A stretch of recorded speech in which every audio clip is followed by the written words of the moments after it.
Joining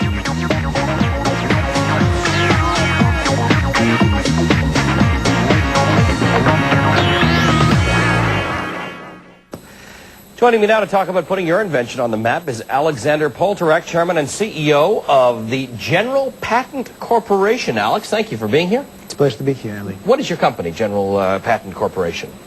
We're an intellectual property management firm. We help inventors to license and enforce their patents. We help companies to create and implement intellectual property strategy, value their patents, manage intellectual property portfolio. All right. Now, the most interesting thing I think about a patent is that it doesn't afford you any rights at all. There's no positive rights that you get as a result of a patent. That's correct, Ali. Many people don't understand that, but patent, in fact, does not afford you any positive right and affords you only negative right. Patent is a right to exclude others from making, using, selling, or importing your invention.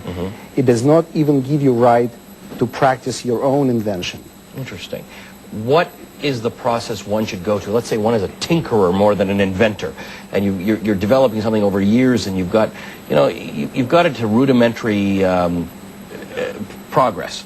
You don't have the final invention, the one that you want to market. At what point do you patent something? Let's remember that you cannot patent an idea. Okay.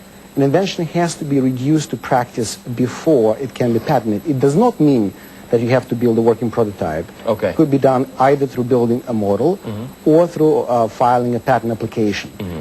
For invention to be patentable, it has to be novel, non-obvious, and useful. And on top of that, your invention disclosure must be sufficiently detailed to enable others to practice your invention without undue experimentation. Okay. Now, how do you know when the thing that you think you've invented, how do you know it hasn't been invented already? Well, you do a basic prior art search. You search U.S. patent database, you search foreign patent database, such as European patent database. You do not have to do that. The patent law does not require an inventor to do prior art search before filing patent application. This is a job of a patent examiner at the patent office. So when you apply. Right. So if you apply and your patent is granted, are there ever mistakes? Do they ever grant patents to two people who have the same invention? Absolutely. If the two patents are concurrent during their phase of prosecution in the patent office, then there is a procedure what's called interference hearing, which determines who was the first to invent this particular invention. Let's remember that the United States is one of the only countries in the world which is first to invent versus first to file.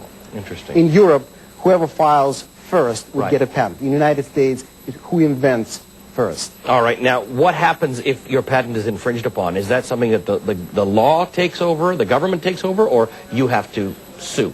The law grants you a limited monopoly for disclosure of your invention. However, this monopoly, unfortunately, does not come with its own police.